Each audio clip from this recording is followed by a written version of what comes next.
સમાચારમાં આપનું સ્વાગત છે। સમાચારોની શરૂઆત કરતા પહેલા એક નજર કરીએ આજના મુખ્ય સમાચાર પર।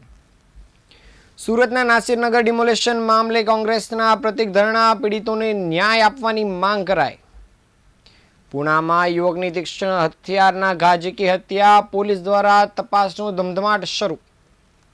લાંચિયા અધિકારીઓની સામે એસીબીની લાલ આંખ, નિવૃત્ત ક્લાર્ક સામે અપ્રમાણસર મિલકતનો ગુનો દાખલ, જ્યારે હોમગાર્ડ સામે લાંચ કેસ નોંધાયો। મમરાની ગુણીની આડમાં વિદેશી દારૂની હેરફેરનો પર્દાફાશ, લક્ઝરી બસમાંથી 288 બોટલો જપ્ત કરાઈ। ઉત્તરાણ વિસ્તારમાંથી પાર્ક કરેલી કારમાંથી યુવકનો મૃતદેહ મળતા ચકચાર મચી। નવસારીમાં પારસી સમાજની અનોખી ઘી ખીચડી પરંપરા સારા વરસાદ માટે કરે છે પ્રાર્થના।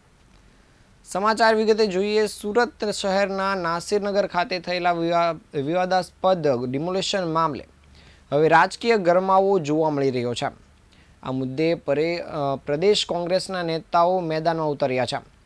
કોંગ્રેસના ધારાસભ્ય તુષાર ચૌધરી સહિત સ્થાનિક કોંગ્રેસી આગેવાનો દ્વારા ધરણા યોજી જવાબદારો સામે કડક કાર્યવાહી કરવાની માંગ ઉઠાવવામાં આવી છે। ધરણા દરમિયાન તુષાર ચૌધરીએ પાલિકા દ્વારા રચાયેલી તપાસ સમિતિ પર સવાલો ઉઠાવતા કહ્યું હતું કે પાલિકાની તપાસ સમિતિ માત્ર નાટક સમાન છે। તેમણે વધુમાં આક્ષેપ કર્યા હતા કે તપાસ સમિતિમાં સામેલ કેટલાક લોકો સામે પણ તપાસ ચાલી રહી છે, જેથી નિષ્પક્ષ તપાસની આશા રાખવી શક્ય નથી। કોંગ્રેસે માંગ કરી છે કે સમગ્ર મામલે સુરત મહાનગરપાલિકા, બિલ્ડર તથા પોલીસ તંત્રમાંથી જે કોઈ જવાબદાર હોય તેમની સામે કડકમાં કડક કાર્યવાહી કરવામાં આવે। સાથે જ ઘટનાની પારદર્શક અને નિષ્પક્ષ તપાસ માટે ગાંધીનગરથી સ્વતંત્ર તપાસ કમિટીની રચના પણ કરવામાં આવે। નાસિરનગર ડિમોલેશન મુદ્દે સ્થાનિકોમાં પણ રોષ જોવા મળી રહ્યો છે। કોંગ્રેસના નેતાઓએ ચેતવણી આપી છે કે જો નિષ્પક્ષ તપાસ અને જવાબદારો સામે કાર્યવાહી નહીં થાય તો આગામી દિવસમાં આંદોલન વધુ ઉગ્ર બનાવવામાં આવશે। નસીરનગરનું સુરતમાં ડિમોલિશન થયું અને એ પછી એક જે બનાવો પ્રકાશમાં આવ્યા, ડિમોલિશનના બીજા જ દિવસે મહાનગરપાલિકાના અધિકારીઓ દ્વારા એવું નિવેદન આવ્યું કે અમે આ ડિમોલિશન કર્યું નથી, અમારી કોઈ જવાબદારી બનતી નથી। પોલીસ તંત્ર દ્વારા એમ કહેવામાં આવ્યું કે અમે કોઈ પ્રકારનો બંદોબસ્ત પૂરો પાડ્યો નથી। તો પહેલો પ્રશ્ન તો એ થાય તો આ ડિમોલિશન કર્યું કોણે? જો મહાનગરપાલિકાએ ના કર્યું તો પછી શા માટે મહાનગરપાલિકાના કાર્યપાલક ઇજનેર ડિમોલિશનના બીજે દિવસે રજા પર ઉતરી જાય છે? શા માટે જે કોન્ટ્રાક્ટરે જેસીબીને બુલડોઝર પૂરા પાડેલા અંડરગ્રાઉન્ડ થઈ જાય છે? ને શા માટે 12 દિવસ સુધી મહાનગરપાલિકા સતત ઇનકાર કરતી રહી છે કે અમે આ કર્યું નથી? ને 12મા દિવસે ગઈકાલે એમના અધિકારીનો એક વિડીયો વાયરલ થાય છે કે આ ડિમોલિશન મહાનગરપાલિકાએ જ કર્યું છે, ને એક દિવસે એમના કમિશનર એવું કહે છે કે આ ડિમોલિશન અમે કર્યું નથી।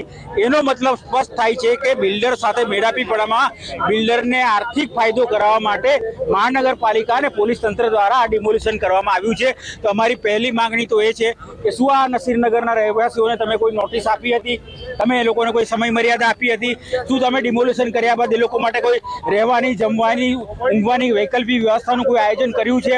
આવું કોઈ પણ પ્રકારનું આયોજન કર્યું નથી। એટલે અમે મુખ્યમંત્રીને પત્ર લખીને માંગણી કરી છે ઉચ્ચ સ્તરીય તપાસ સમિતિની રચના થવી જોઈએ અને ગાંધીનગરથી તપાસ સમિતિ આવીને આ પ્રકરણની પૂરી તપાસ થવી જોઈએ અને જે પણ જવાબદાર અધિકારી છે એની સામે કડકમાં કડક કાર્યવાહી થવી જોઈએ અને જે બિલ્ડરને ફાયદો કરાવવા માટે ડિમોલિશન કરવામાં આવ્યું છે એ બિલ્ડરને પણ આ મહાનગરપાલિકાએ પરવાનગી આપી છે કે કેમ એની પણ તપાસ થવી જોઈએ। સરકારનું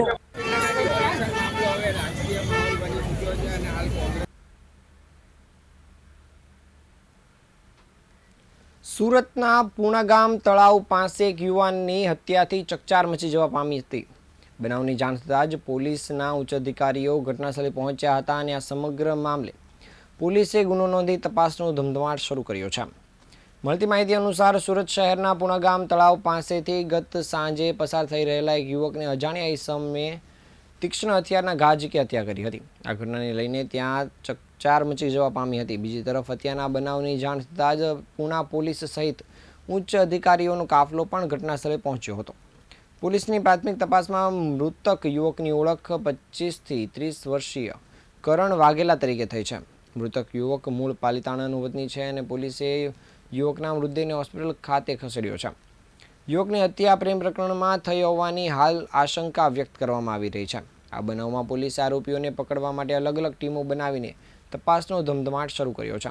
આરોપીઓ પકડવામાં આવ્યા બાદ હત્યાનું પ્રકરણ સ્પષ્ટ થઈ શકે તેમ છે.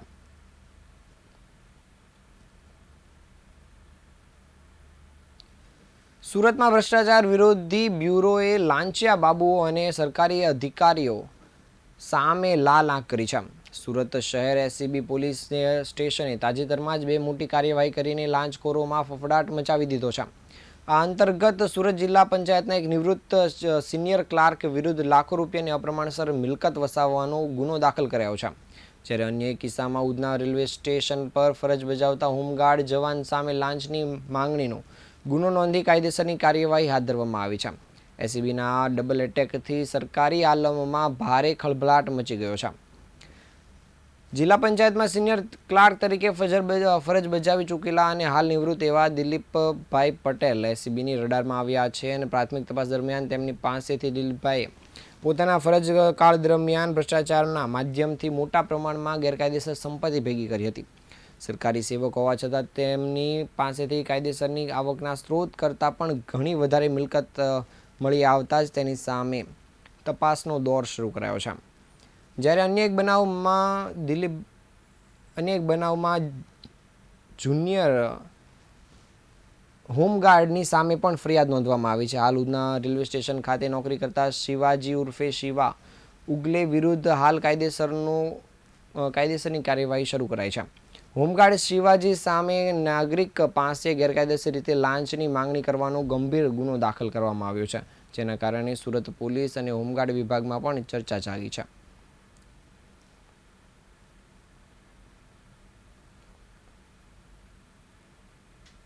વિદેશી દારૂની હેરાફેરી માટે અપનાવવામાં આવતા નવા કિમિયાઓ વચ્ચે ઉત્તરાયણ પોલીસે વધુ એક કૌભાંડ પર્દાફાશ કર્યો છે.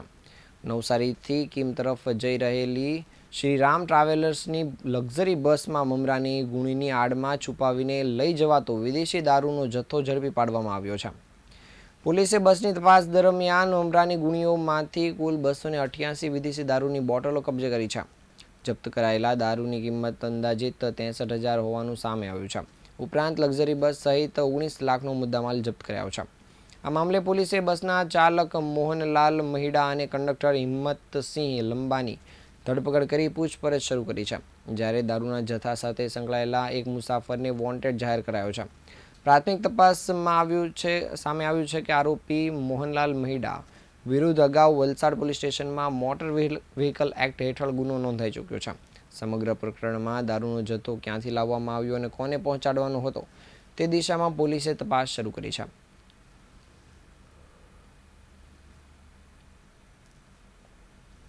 સુરતના ઉત્તરાયણ વિસ્તારમાં એક અત્યંત ચોંકાવનારી અને હૃદય કંપાવી નાખનારી ઘટના સામે આવી છે. ઉત્તરાયણ પોલીસ સ્ટેશનની નજીક આવેલી એક સોસાયટીની બહાર પાર્ક કરેલી કારમાંથી 5 દિવસથી ગુમ યુવકની 28 વર્ષીય યુવકની કોહવાઈ ગયેલો મૃતદેહ મળી આવ્યો છે.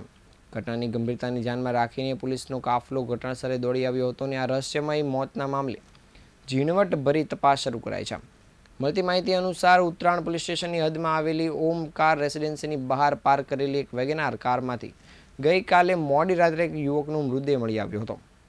કારમાંથી દુર્ગંધ આવતા રહીશોએ કારમાં તપાસ કરી હતી અને સ્થાનિકોએ એકઠા થઈને કારની નજીક જઈ કાચમાંથી અંદર જોયું તો કારની અંદર એક યુવકનો મૃતદેહ નજરે પડ્યો હતો.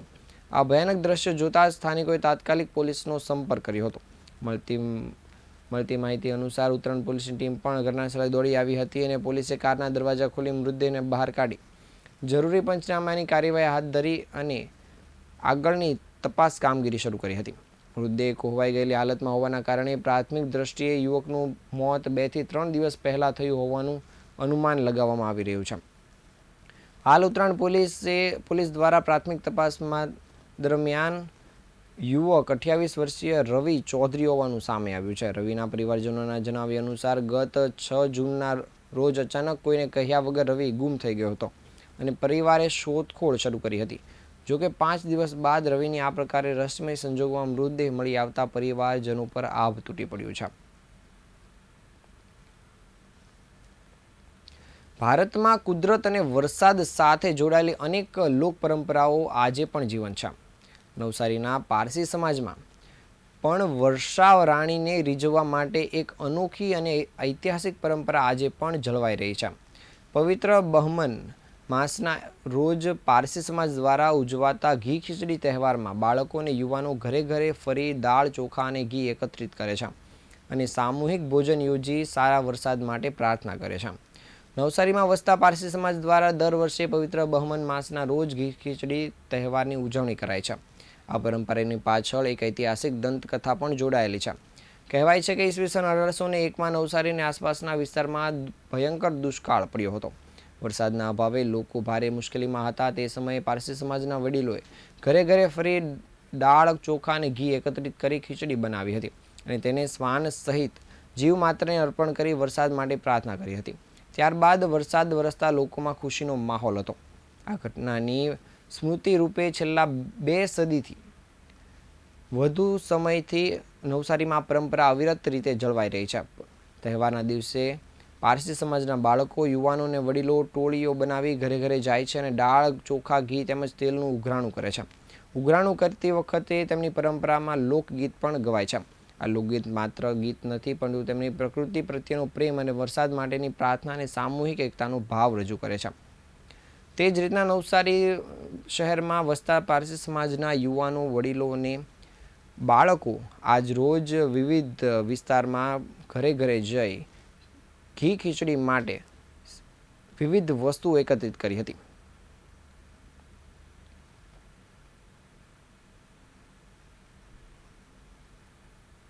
આ હતા આજના સમાચાર. નવા સમાચાર સાથે ફરી મળીશું. ત્યાં સુધી રજા આપશો. નમસ્કાર.